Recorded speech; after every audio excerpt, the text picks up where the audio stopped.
ನಮಸ್ಕಾರ ವೀಕ್ಷಕರಿಗೆಲ್ಲ.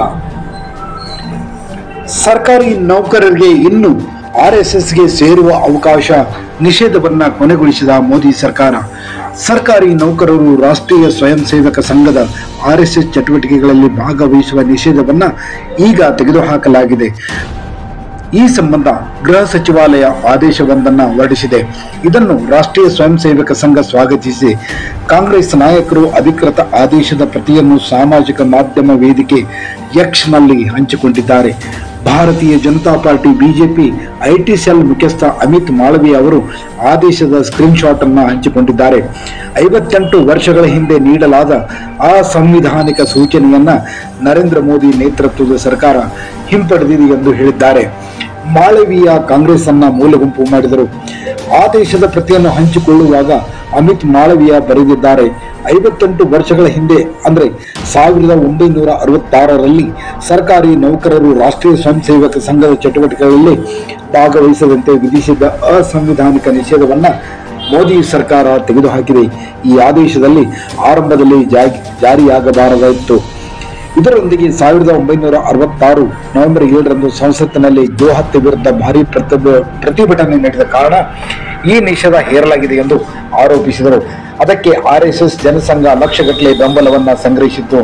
1966ರ November 30ರಂದು RSS ಜನಸಂಘದ ಪ್ರಭಾವಕ್ಕೆ ಹೆದರಿ ಇಂದಿರಾ ಗಾಂಧಿಯವರು ಸರ್ಕಾರಿ ನೌಕರರು ಆರ್ಎಸ್ಎಸ್ಗೆ ಸೇರಿರುವುದನ್ನು ನಿಷೇಧಿಸಿದ್ದರು.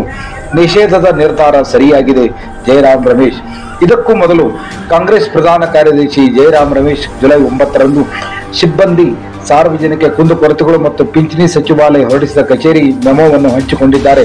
ಇದು ಆರ್ಎಸ್ಎಸ್ ಚಟುವಟಿಕೆಗಳಲ್ಲಿ ಸರ್ಕಾರಿ ನೌಕರರ ಭಾಗವಹಿಸುವಿಕೆ ಸಂಬಂಧಿಸಿದೆ. ಆದೇಶದ ಪ್ರತಿಯನ್ನು ಪೋಸ್ಟ್ನಲ್ಲಿ ರಮೇಶ್ 1948 ಫೆಬ್ರವರಿಯಲ್ಲಿ ಗಾಂಧೀಜಿ ಹತ್ಯೆ ನಂತರ ಸರ್ದಾರ್ ಪಟೇಲ್ ಅವರು ಆರ್ಎಸ್ಎಸ್ ಅನ್ನ ನಿಷೇಧಿಸಿದರು. ಇದರ ನಂತರ ಉತ್ತಮ ನಡವಳಿಕೆಯ ಭರವಸೆ ಮೇಲಿನ ನಿಷೇಧವನ್ನು ತೆಗೆದುಹಾಕಲಾಯಿತು.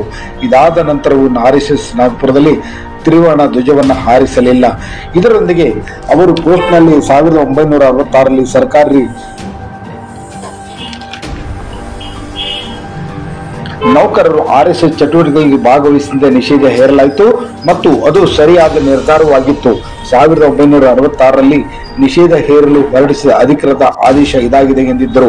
1966, 1970, 1980ರಲ್ಲಿ ಆಗಿನ ಸರ್ಕಾರಗಳು ಹೊರಡಿಸಿದ ಆದೇಶಗಳನ್ನು ಕೇಂದ್ರ ಸರ್ಕಾರವು ತಿದ್ದುಪಡಿ ಮಾಡಿದೆ.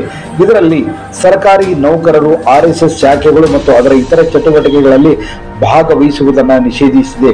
ಹಿಂದಿನ ಕಾಂಗ್ರೆಸ್ ಸರ್ಕಾರಗಳು ಸರ್ಕಾರಿ ನೌಕರರ ಸಂಘದ ಕಾರ್ಯಕ್ರಮಗಳಿಗೆ ಬರದಂತೆ ನಿರ್ಬಂಧ ಹೇರಿದ್ದವು ಎಂದು ಆರೋಪಿಸಲಾಗಿದೆ. ನೌಕರರು ಆರ್ಎಸ್ಎಸ್ ಚಟುವಟಿಕೆಗಳಲ್ಲಿ ತೊಡಗಿದ್ದರೆ ಅವರಿಗೆ ಕಠಿಣ ಶಿಕ್ಷೆ ನೀಡುವ ನಿಬಂಧನೆಯನ್ನು ಸಹ ಜಾರಿಗೆ ತರಲಾಯಿತು.